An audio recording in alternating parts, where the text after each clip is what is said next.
Mirliffe oli parajasti teel kevadlaadale.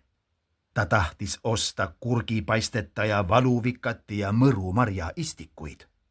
Aga siis juhtus äpardus. Luud hakkas turtsuma ning hetk hiljem loobus igasugusest koostööst ja kukkus alla. Mirliffe ajas ennast istukile ja hakkas kehaosasid kontrollima. Kondid olid terved, aga põlved said põrutada. Õlg oli paigast ära, kuid selle tõmbas ta oma jõududega õige koha peale tagasi. On ikka jama. Miks sa, põrgulind, ometi nii tegid? Mida sa siis õige mõtled? Lõpetad lihtsalt keset lendamist lendamise. Õnn seegi, et kõrgust oli ainult 100 meetrit, pahandas Mirliffe. Ta tõusis püsti, kloppis oma seeliku puhtaks, korjas pooleks läinud luuajupid kokku ja hakkas jala edasi astuma. Ta seadis sammud juulamalli juurde, et koledast vahejuhtumist teada anda ning nõu pidada. Oi, pärast sellist maandumist näed sa isegi kobe välja. Mäletan, kui Birgit üle-eelmine aasta alla kukkus. Teda tuli mitme koha pealt remontida. Ma olen sulle juba ammu rääkinud, et see sinu luud üks igavene vana luud on. Keegi ei lenda enam sellisega. Ammu moest läinud ja õhupildis kole vaadata. Sa pead endale korraliku uue puulinnu hankima, ütles juulamalli. Ta hoolitses selle eest, et Mirliffel mugav istuda oleks ning ulatas talle tassikese juurika teed. Maandumisest oli asi kaugel. Pigem oli see ikka vaba langemine. Tegelikult polnud selle luual häda midagi, kenasti tegi oma tööd. Käima ei tahtnud minna, aga kui juba õhku tõusis, siis reeglina viis kohale. Ma arvan, et seda saab veel parandada, ütles Mirliffe. No mis viib kohale? Vaata nüüd ennast, kukkusid alla nagu telliskivi, hea, et käed-jalad külge jäid. See oli esimene kord, ega ma siis iga päev alla ei kuku. Täna oli esimene kord, ülehomme on 3. kord. Mida sa üldse enam vaidled? Näed ise, et su luual on raam pooleks. Sellega ei lenda sa nii enam mitte kuskile. Pooliku luuaga lendamine on sama, mis katuselt alla hüppamine. Vaata ennast. Ise lendad 200 aastat vana luuaga. See ei lähe sul isegi enam edasi. Igale poole jääd hiljaks, igale postile lendad otsa. Aga sul on veel vanem luud, vanem kui sa ise. Sellistega lendasid saurused. Aga sulle pane ükskõik milline lennumasin jalgade vahele, ega korralikult lennata ikkagi ei mõista. Läperdad nagu puuleht tuule käes. Mis asja? Juulamalli tahtis veel midagi öelda, aga ei leidnud enam sobivaid sõnu. Mirliffe vaatas teda kurvalt, ohkas ja tegi siis otsuse. Jah, sul on õigus. Mul on tõesti vaja uut luuda. Vana luua aeg on ümber saanud. Noh jah, Mirliffe, küll sina ise tead, mis on sinu jaoks õige ja minu jaoks oled sa kõige parem sõbranna, ütles juulamalli. Mirliffe võttis oma luuajupid kaenlasse. Nad istusid juulamalli vanale ja aeglasele luuale ning lendasid otse teed teada-tuntud salajasse luuatöökotta. Tere, ütles Mirliffe. Väga hea, tere. Millega saan prouadele kasulik olla, küsis luudmeister. Ta ajas ennast leti taga sirgu ning sättis prille. Uut lennuriista oleks vaja. Vana näete on omadega õhtul, ütles Mirliffe. Ta laotas alla kukkunud lennuriista jupid luudmeistri ette. Väga hea. Sellega küll jah, tõesti enam ei lenda. Raam pooleks. Tihnik samuti juba hõre. Väga vana mudel, juba sauruste ajast, rääkis luudmeister. Ma ju ütlesin sulle, ütles juulamalli ning müksas Mirliffet. Väga hea. Igal juhul olete tulnud õigel ajal õigesse kohta, sest just praegu on valik kõige laiem.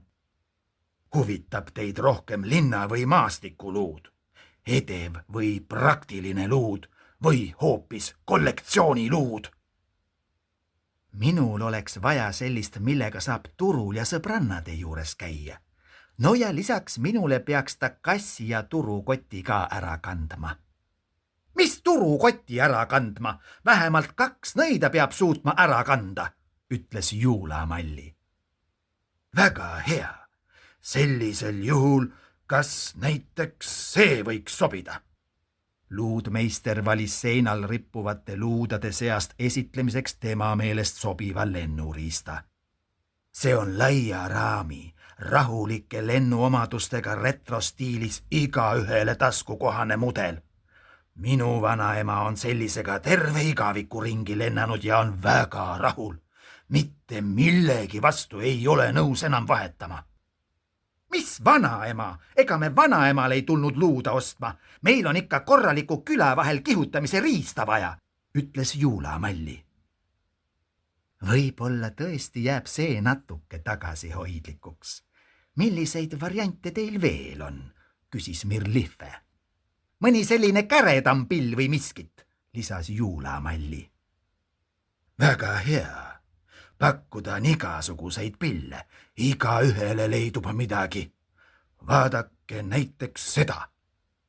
Mis asja? See ei näe üldse luua moodi välja. See on nagu lillekimp. Sellega võid siis kallima juurde lennata, kui jala tagasi tahad tulla, arvas Juulamalli. Väga hea. Tegelikult on see pilgupüüdja. Moodsa aja ime. Vaadake, millise elegantse jooksuga raam. Millise huvitava ja loomingulise lahendusega tehnik. Uhkele nikkelporilauale pole vaja ilmselt tähelepanu juhtidagi. Vürtsi lisab erakordselt hea kiirendus. See on tõesti huvitav ime. Minu jaoks siiski liiga edev. Mina õhtuti välja näitamisel ei käi. Minul seda vürtsi pole vaja, ütles Mirlife. Väga hea. Mida ma siis veel võiks teile pakkuda?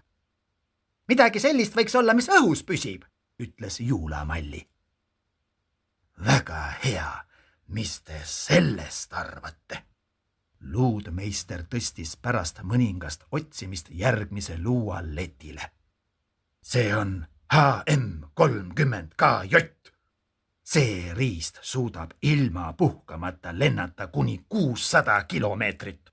Erakordselt sujuvad on nii tõus kui maandumine. Ajatu lennuriist. Mis see HM30KJ tähendab? Uuris Juulamalli. Väga hea. See tähendab hargimootor 30 kotka jõudu. Ah nii, vahi, ütles Juulamalli. Oi, see näib küll tore riist olevat, ütles Mirlife ja uuris luuda lähemalt. See tundub kabe pill olema, tee sellega üks prooviring, ütles Juulamalli. Väga hea, prooviringi võib loomulikult teha, kui soovi on. Nad läksid välja. Mirlife ütles käivitussõnad ja tõusis õhku. Ta lendas liueldes üle aia, kerkis siis puude kohale ning lendas taeva all nagu kotkas. Kord sööstis ta noolena kõrgusesse, siis jälle kivina maa poole. Kord rippus pea alaspidi nagu pesunööril, siis jälle lendas tagurpidi. Ta tundis lendamisest tõelist rõõmu. Väga vahva lennumasin. Mis selline maksab ja kas vana luua võib teile jätta? Küsis Mirlife. Ta oli katselennult 30 minutit hiljem töökoja ette tagasi maandunud ning oli lennuriistast tõsises vaimustuses. Väga hea. Hind on 60 luudnat ja vana luua võite siia jätta. Kas sealt midagi alla ka tuleb? Uuris Juulamalli. Väga hea. Tegelikult on selles hinnas juba kõik soodustused. Kas sinna soodustuste sisse see nikeldatud porilaud ka kuidagi veel lisavarustusena ära mahub? Väga hea. mahutame siis selle porilaua ka sinna ära. ei, seda küll pole vaja, mis ma selle porilauaga teen, arvas Mirlihve. ikka on vaja, siis ei lenda sulle pori selga ja väga šef on sellisega lennata, ütles Juulamalli. hea küll, võtan siis selle lennumasina koos porilauaga, kui selle muidugi kohe külge monteerite. väga hea, selle monteerimine võtab ainult 1 hetke. nii lendaski Mirlihve tuli uue hargimootoriga koju. ta võttis kassi peale ning läks tiirutas veel mõned tunnid metsa kohal, kuni tühi kõht neid lõpuks maandumas sundis.